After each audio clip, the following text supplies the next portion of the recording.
update ko lang kayo sa ginagawa namin dito sa Pukpol. Alright, papatubig ako eh, panghalo sa semento kasi kailangan mabuhusan yan eh. Yun,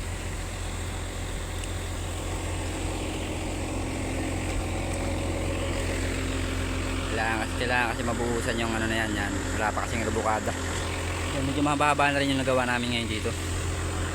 Mahaba na rin siya, nagmula siya ron sa may tapat na yun, so papunta rito. Okay, napatubig pa ako para mamaya maghalo mamaya. Matibay itong gawa namin ngayon kasi magandang pundasyon ito, tagtad ng bakal talaga siya.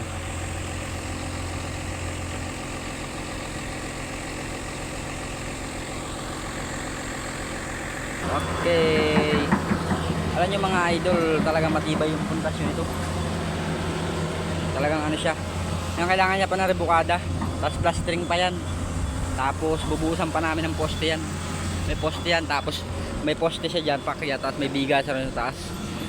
Kaya medyo talagang matibay siya ngayon, hindi kagaya ng mga nababalitaan natin dyan ng mga gumubuho.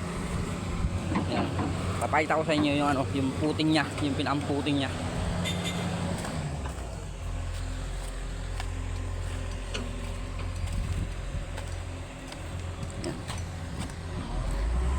Ang puting nya, ito yung puting nya, tingnan nyo naman oh. Yan ang pinamputing nya. May biga pa yan dyan, yung bakal na yung biga yan. Mantaron, bibigaan pa yan hanggang dun. Tapos bago kakamadaan siya muna ng ganyan, bago siya i-slope, ayan yung mga poste nya. Talagang matitibay talaga to. 14mm, 16mm ang ginamit namin dito. Anilyo namin na 12mm, 16mm yung vertical namin. Okay, yun. Talagang ayos talaga yung gawa namin dito. Tibay talaga to. Magaling yung engineer namin dito, tsaka yung boss namin, ayaw niya ng tinitibig yung materialis. Gusto niya talaga ubusin. Kaya hanga ako talaga. Ayos naman yung ano niya dito. Ayan guys, yung mixer namin, oh, mga idol. Diba? Talagang hindi nga lang talagang init dito. Makaan talaga, kita nyo naman, oh. Nakita yung araw, diba? Yun, oh.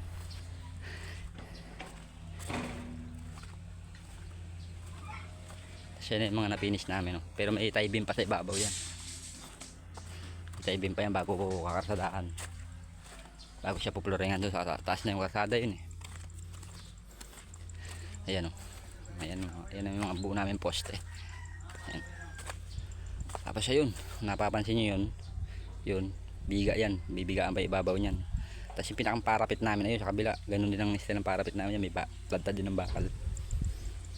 Ayan, medyo mahaba na rin talaga siya. Ayan.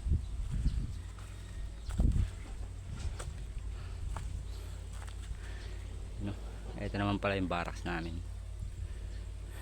Ayan, yung batching namin dun, batching namin yan. Ayan, kung mapapansin nyo talaga may tie beam yan. Ayan, yung may forma na yan, kung mapapansin nyo yung forma na yan, may tie beam yan dyan sa ibabaw ng poste. Tapos yung bakal na yun, na unahan na yun, parapet yan. Tad talaga siya ng bakal. Kaya okay talaga.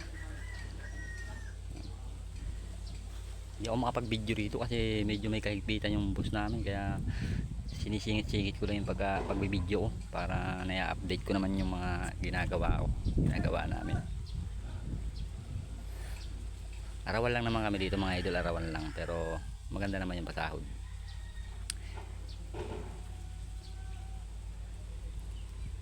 Yan. Tapos dito naman yung ano namin, bendera namin ng bakal. Yan, bendera namin ng bakal yan. Ayan, yan ang bendera namin ng bakal.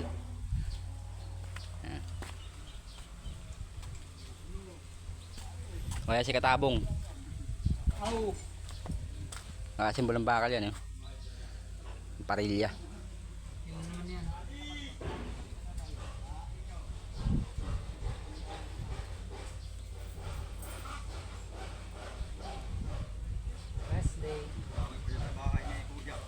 Sahod day.